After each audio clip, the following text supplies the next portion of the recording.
เจริญพรท่านสาธุชนทั้งหลาย วันนี้โยมจิรสาได้นำอาตมาดูสถานที่ท่องเที่ยวแห่งหนึ่งในสวิตเซอร์แลนด์ซึ่งตอนนี้แสงมันแรงมากอย่างไรก็ตามเดี๋ยวโยมจะบรรยายให้ฟังเองนะวันนี้ก็ถือว่าเพียงทักทาย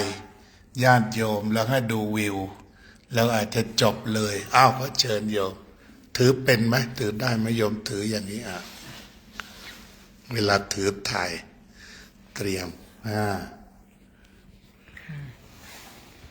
เชิญบรรยายเลยสวัสดีค่ะทุกท่านวันนี้ก็พาพระอาจารย์ออกมารับแสงแดด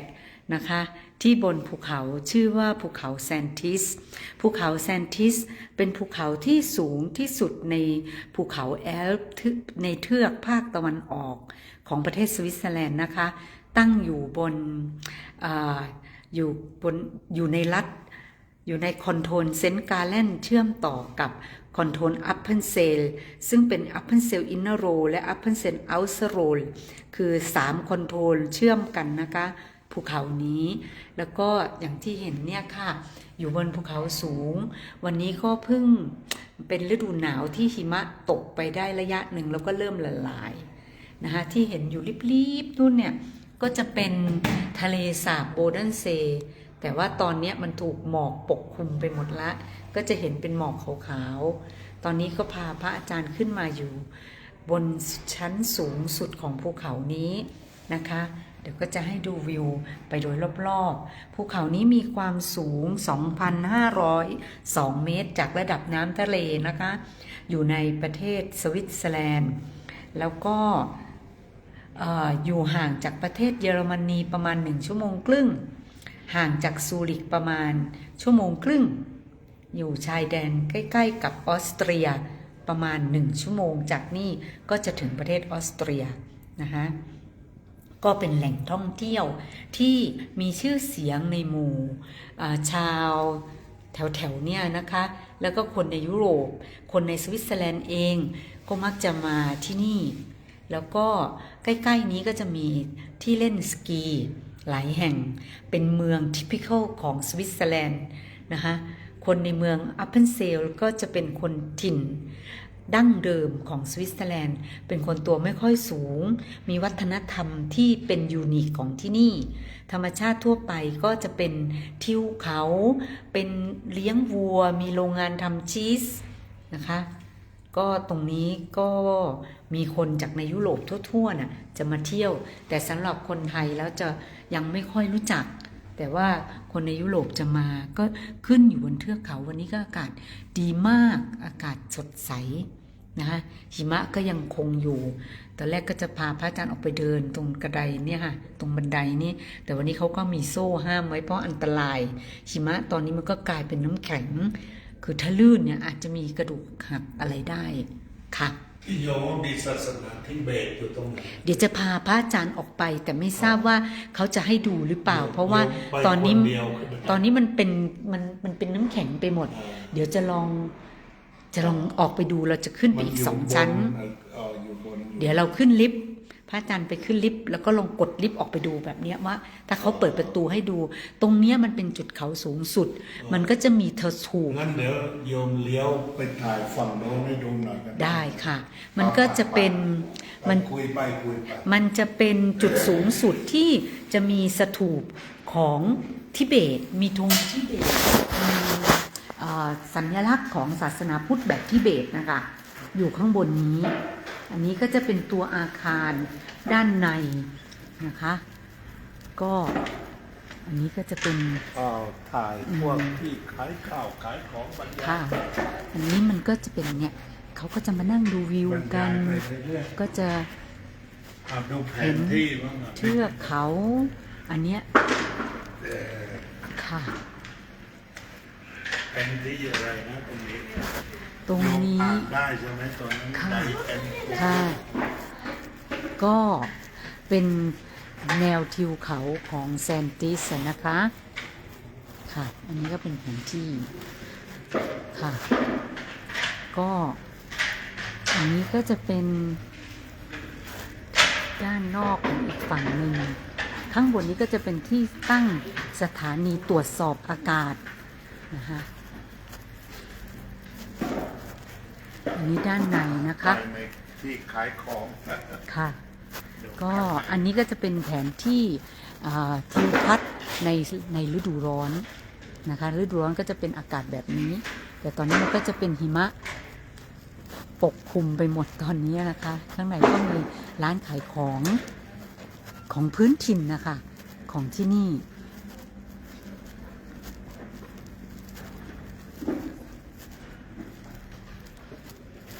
นี่ก็จะมีผ้าพันคอเป็นลายอันนี้เขาเรียกดอกเอเดอร์ไวส์ซึ่งเป็นดอกประจำชาติของประเทศสวิตเซอร์แลนด์นะคะแล้วก็มีข้าวของที่เป็นของประจำถิ่นประจำชาติสวิตอย่างนี้ค่ะอันนี้ก็มีนั่นอันนี้ก็จะเป็นโปสเตอร์ฤดูร้อนก็จะเป็นลักษณะแบบนี้ค่ะแล้วก็อันนี้จะเป็นเครื่องแต่งกายของคนถิ่นอัปเพนเซลเนี่ยค่ะเป็นคนถิ่นอัปเพนเซลเวลาหน้าร้อนแถวนี้ก็จะเต็มไปด้วยดอกไม้ตอนนี้เวลาหน้าหนาวก็จะเป็นคล้ายๆแบบนี้ค่ะก็จะเต็มไปด้วยหิมะค่ะอันนี้เป็นการแต่งเป็นเครื่องแต่งกายของชนเผ่าถิ่นที่นี่ค่ะ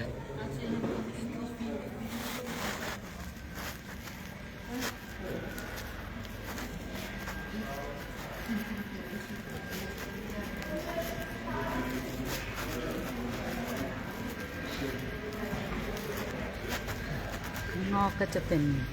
เทือกเขาที่มีหิมะปกคลุมโดยทั่วไปอะค่ะ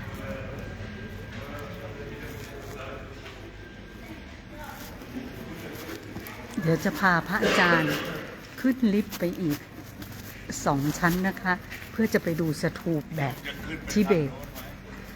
ค่ะเดี๋ยวเราขึ้นลิฟต์ตะกี้เราขึ้นลิฟต์จากทางไหนเราขึ้นลิฟต์จากทางนี้เราขึ้นลิฟต์ไปค่ะแล้วก็ไปเปิดประตูตรงนั้นเลยถ่ายไปเรื่อยๆไม่ต้องปิดค่ะค่ะก็พระอาจารย์พูดบ้างวันนี้ก็นำเที่ยวโยมบัวพันธุ์ด้วยพามาเที่ยวสวิตเซอร์แลนด์โยมบัวพันธุ์จะมาเที่ยวก็บอกนะจะฝากโยมจิรสาพาเที่ยวมาเลย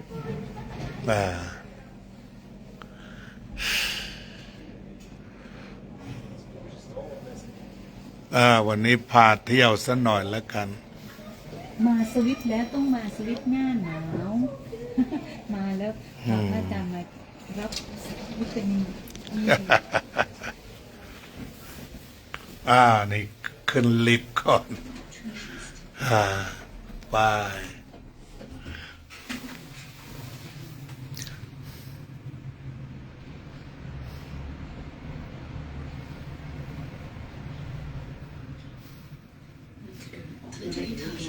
ไปเราก็เอาไปดูนี่ก็เครื่องประดับต้นไม้สวยๆเพราะว่าออกไม่ได้อันตรายจริงนะเขาตั้งนี่เฮ้ยถ้าคันนี้เอาเส้นเราjaคันนี้kann schon einstellen können hier rauf so oben und dann so und dann geht's durch ein Tunnel so so den noch eine Stopp ja nur bis แปลว่า Nummer 4 ja genau und dann müssen Sie raus und dann rechts so und dann die Treppe rauf und dann bis oben bis zur Wetterstation แปลขึ้นไปอีกชั้นหนึ่งจะเปิดประตูด้านข้างแล้วก็ไปที่สถูปทิเบตเดินขึ้นไปได้โยมไปนะอาตมาส่งโยมแค่ประตูอ้าวพระอาจารย์ไม่เดินไปหรอโอ้อย่าไปเลยไม่ค่อยอยากเดินไปได้เดี๋ยวดูก่อนถ้าไม่ให้พระอาจารย์เดินใช่เพราะโยมปราดเปรียวกว่าโยมนุ่นก็ดูนะเนี่ยโยมนุ่นก็ดูนุ่น เนี่ยที่เป็นลำโพงอะคือโยมนุ่นเนี่ย อ่ะเลอ อีทักหน่อยอ่ะ อ้าวสวัสดีจ้านุ่น มานะ สักวันหนึ่ง เดี๋ยวอีจะพาเที่ยวนี่พาพระอาจารย์มาขึ้นเขาแซนติส เขาที่สูงที่สุดในแถบนี้ อยู่ในเทือกเขาแอลเหมือนกันนะ ภาคตะวันออกของ เป็นเขาแอลอยู่ที่นี่เอง ขึ้นใช่ไหม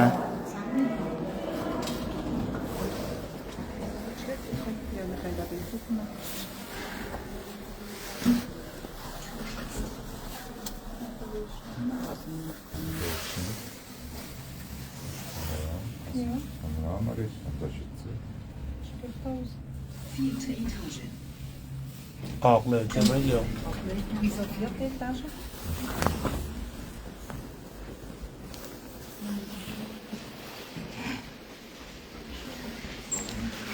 ไปทางไหน เนี่ยพระอาจารย์นี่พระอาจารย์มาเดี๋ยวนี่ไงสถูปทิเบต เห็นแล้ว เขาออกไปแล้ว โอเคสัตถูไปแล้ว นี่โยมรัศนาสวัสดีโยม สวัสดีโยม สวัสดี โยมถือแล้วคุยเพลินแล้ว คุยกับคุณนุ่น สวัสดีจ้า เดี๋ยวพามาขึ้นเขาแซนติสนะ เดี๋ยวจะพาออกไปดูสถูปทิเบต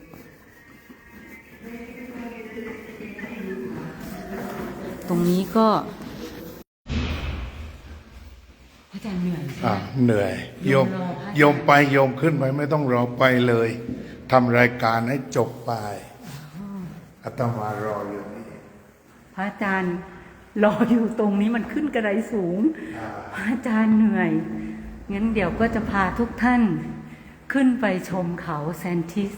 ด้านนอกนะคะ ที่จะเห็นท้องเขาสูงเนี่ยก็จะเป็นจุดรวมของศาสนา ตรงนี้จะมีไม้กางเขน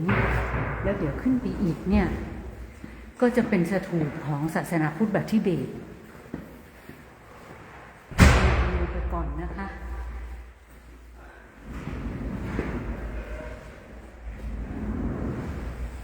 พระอาจารย์โยมรออยู่ตรงนี้ได้ไหม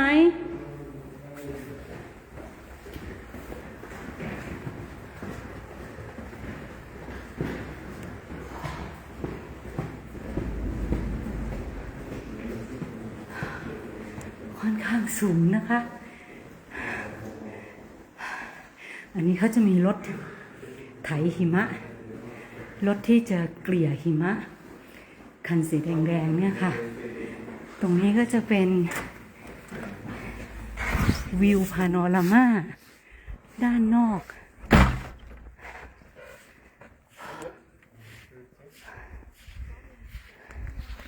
ก็จะเป็นอันนี้สถานีอากาศนะคะตรวจสอบอากาศ แล้วก็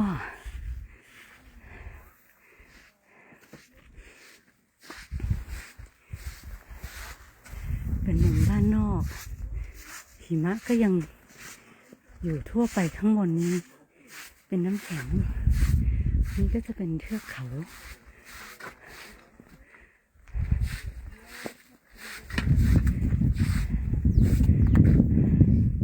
ปกติให้เดินลงไปได้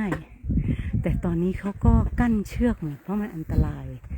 เป็นน้ำแข็งหมดอะค่ะเราก็ยืนอยู่จุดสูงสุด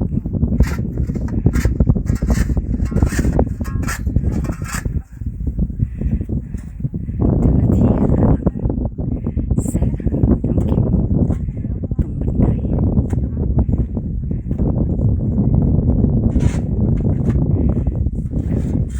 ท้องฟ้าก็จะสดใสมากกว่านี้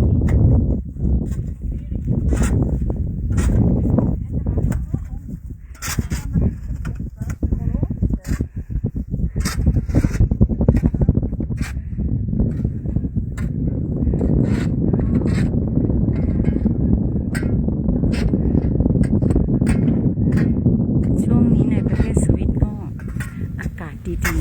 ที่จะมีแสงแดดนะหายากพอวันที่มีแสงแดดคนก็จะออกมาแล้วก็ออกมาหาแสงแดดกันนะเจ้าหน้าที่กำลังทำความสะอาดทางเดินเดี๋ยวจะพาเดินขึ้นไปตรงจุดสูงสุดของเทือกเขาที่เขาให้เดินได้อะนะคะนี่เจ้าหน้าที่ก็ทำความสะอาดแซะหิมะทางเดินชูดิกุง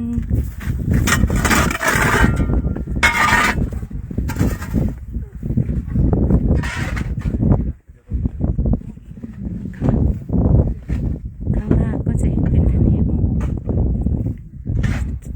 ตรงที่ไม่ค่อยสูงอ่ะก็จะเป็นหมอกปกคลุมอยู่ในทะเลหมอกหมดเลยอะค่ะ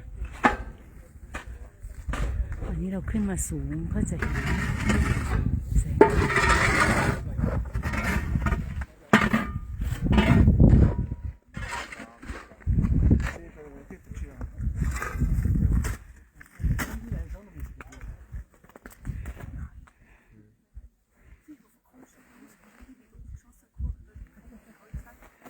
อันนี้ที่เห็นสูงๆนี่ก็จะเป็นสถานีตรวจสอบอากาศนะคะ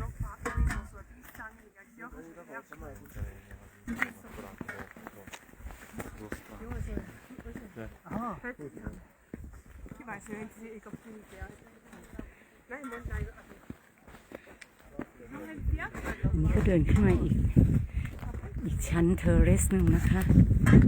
ที่ค่อนข้างจะสูงสุดแล้ว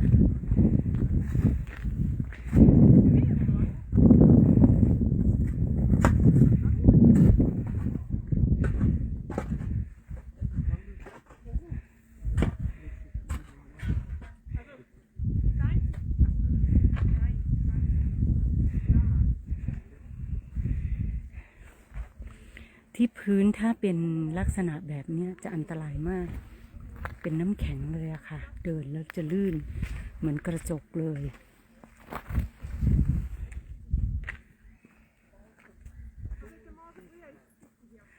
ตรงเนี้ยที่เห็นนี่คือจุดสูงสุด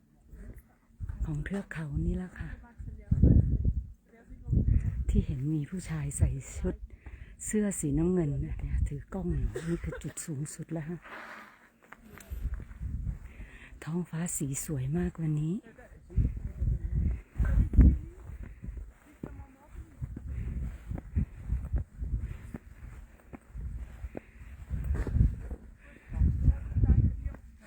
ตรงนี้ก็ไม่ค่อยกล้าเดินแล้วนะคะเพราะเป็นน้ำแข็งหมดเลยเนี่ยแต่เดี๋ยวเราจะค่อยๆย่องไปดู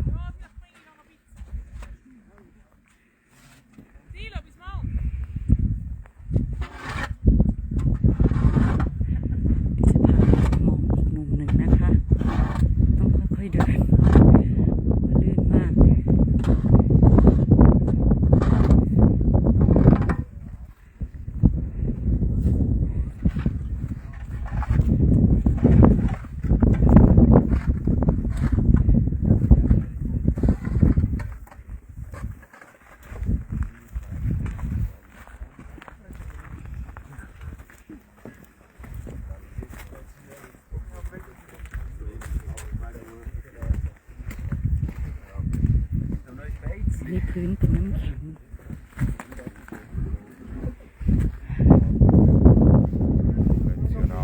นี่ก็จะเห็นอีกฟากหนึ่งของเทือกเขานะคะจะเห็นทะเลหมอกอยู่ไกลๆโดยรอบเลยนะคะ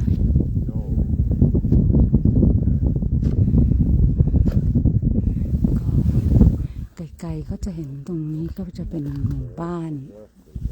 เป็นเมือง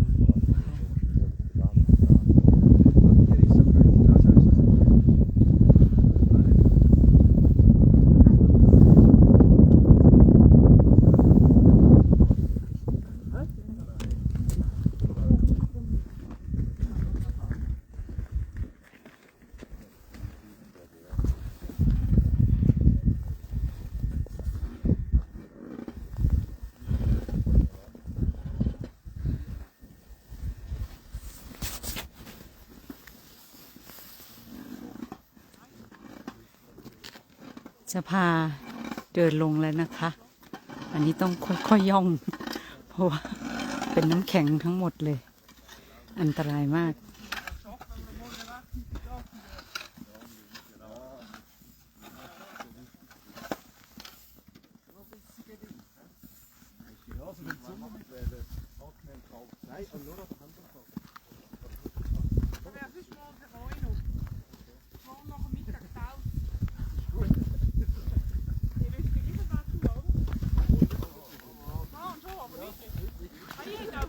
เดินตรงนี้นะคะ ถ้ารองเท้าไม่ถูกต้อง ไม่ใช่รองเท้าสำหรับฤดูหนาวเนี่ยจะเดินไม่ได้เลยค่ะ จะลื่นทันที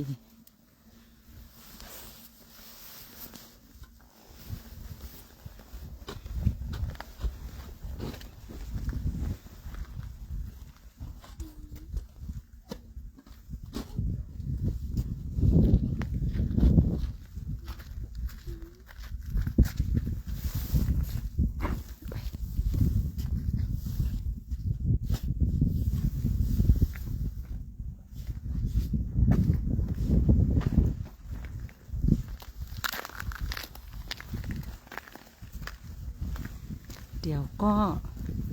จะพาลงแล้วนะคะ ให้ดูวิวรอบๆบนยอดเขาแซนติส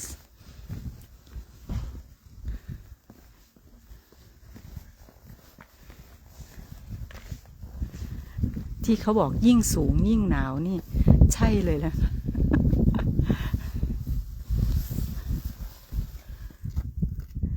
ภาพตรงนี้สวยมากก็เลยอยากหยุด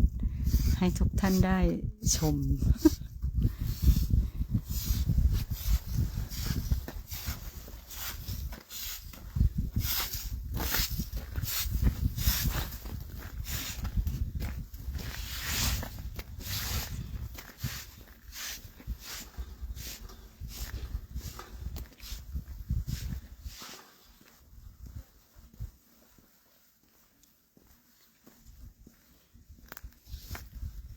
ทางนี้ลงไม่ได้แล้วค่ะเขากั้นไว้ห้าม เพราะว่าอันตราย เพราะว่าทางเดินเป็นหิมะทั้งหมดเลย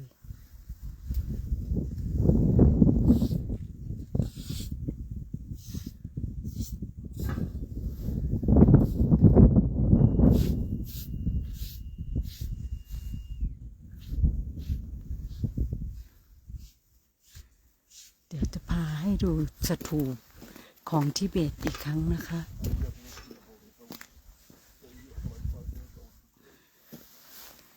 ตรงนี้ค่ะ เป็นตัวแทนของศาสนาพุทธในแบบของทิเบต บางทีในวันสำคัญก็จะมีชาวทิเบตรวมตัวกันมาจากเมืองต่างๆนะคะ ขึ้นมาทำพิธีแล้วก็เคารพตรงนี้ค่ะ ปกติเขาจะมีธงแบบทิเบตแขวนแต่นี่ฤดูนี้เขาคงจะถอดออก ก็เคยขึ้นมาเจอพระทิเบตมาสวดมนต์อยู่ตรงนี้ค่ะ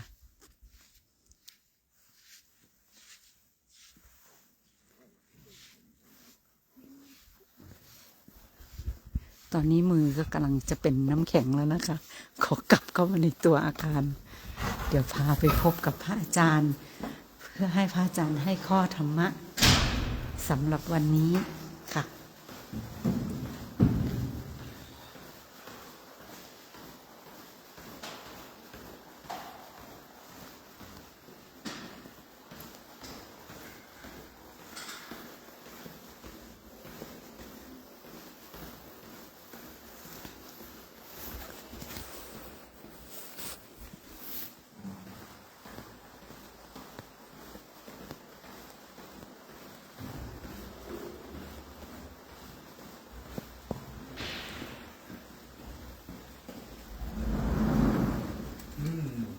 ยอดจบได้ยัง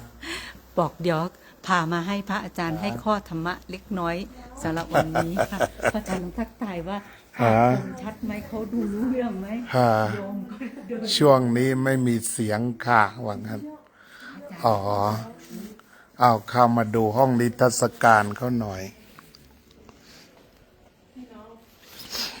ไม่มีเสียงเนาะ รูปแบบของพุทธชีในส โนว์อ่ะ เออ มันจะมีผลึกหลายแบบนะ อืม ผลึกที่ตกจากฟ้าเนี่ยมันจะมีหลายรูปแบบ ใช่เนี่ย each snowflake had identical structure yet none looks like either other snowflake change their shape depending on air temperature water vapor content and wine คือน้ำมันระเหย individual ice crystals are linked together by small water drop at temperature around 0 C อ้าว ตรงนี้อ่านเอาเองนะ เนี่ยก็เรียกว่าไปจนถึง-30 องศาเซนเซียส ตอนนี้มีเสียงแล้ว โยมอุบลบอกว่ามีเสียงแล้ว อ้าว มัน ที่พี่โยมพูดไม่มีใครได้ยินไม่ได้มีเสียง เขาบอกไม่มี กล้วยตาย นี่มาแล้ว พูดตั้งเยอะแยะ เมื่อกี้เขาบอกไม่มีเสียงตอนนี้มีแล้ว อ้าวแสดงว่าโยมก็จับไว้เฉยๆนะ ก็บอกอันนี้ก็ water is made up top two element ก็คือจะมีธาตุไฮโดรเจนกับออกซิเจนwater ก็ H2O two hydrogen atom and one oxygen is form a water molecule H2O life on our planet would be inconceivable without water because we humans also consist of 50% water as the only chemical compound on earth water occur in a liquid gas water vapor and solid state ice is only natural substance that has a lower density in solid form than in liquid form มีช่วงแรกๆแป๊บหนึ่งค่ะที่ไม่ได้ยิน นอกจากนั้นได้ยินหมด โยมบ่นโยมรัศนาก็ได้ยิน โยมนุ่นว่าได้ยินค่ะ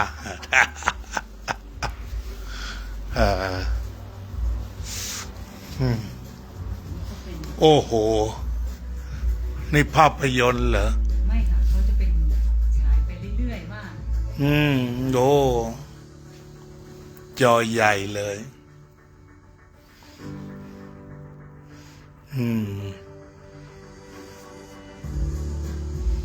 อ้าว ไปเรื่อยๆนะ หรือว่าหมดแค่นี้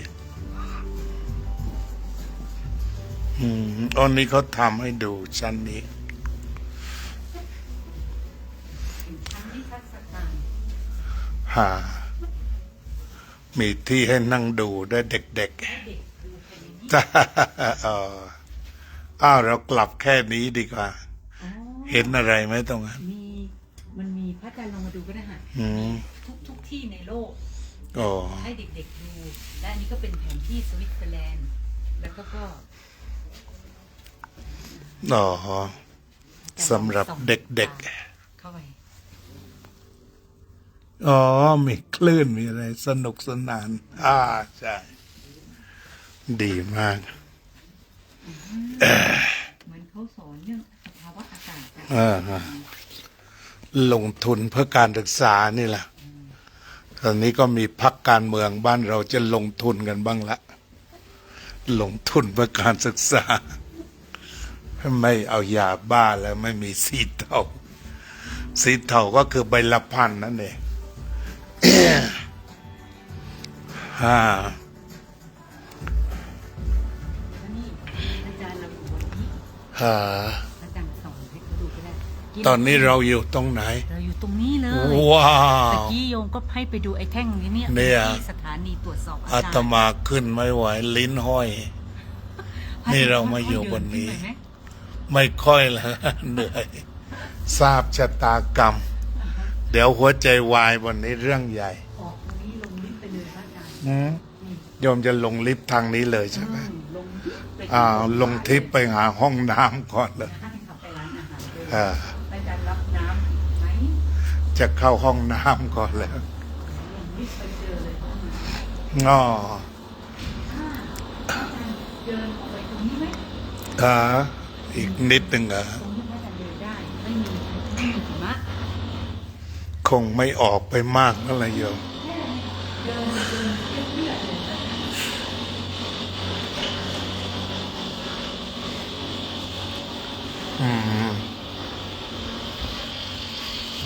อ้าว ออกมาในลานหนาว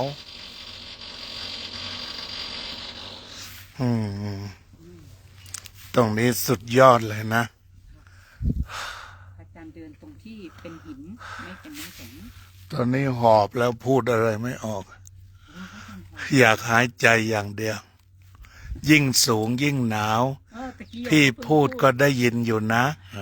ใช่ตะกี้บอก โยมพะเยาเจนพนันก็มาแล้ว หายใจยาวรู้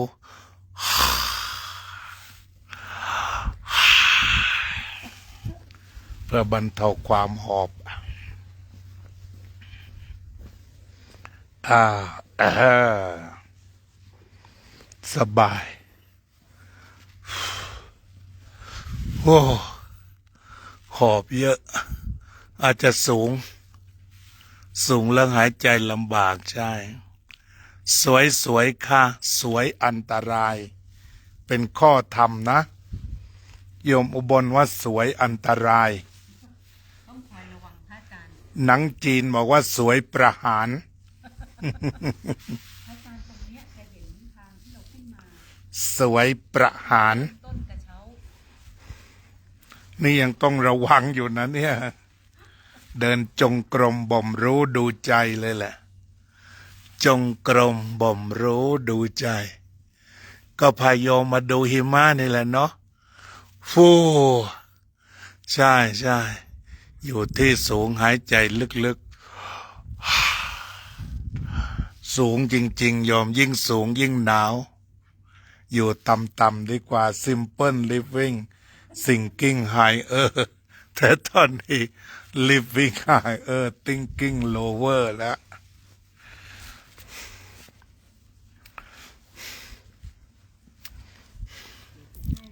ให้คนเห็นกระเช้าที่กำลังขึ้นมา โยมช่วยไหม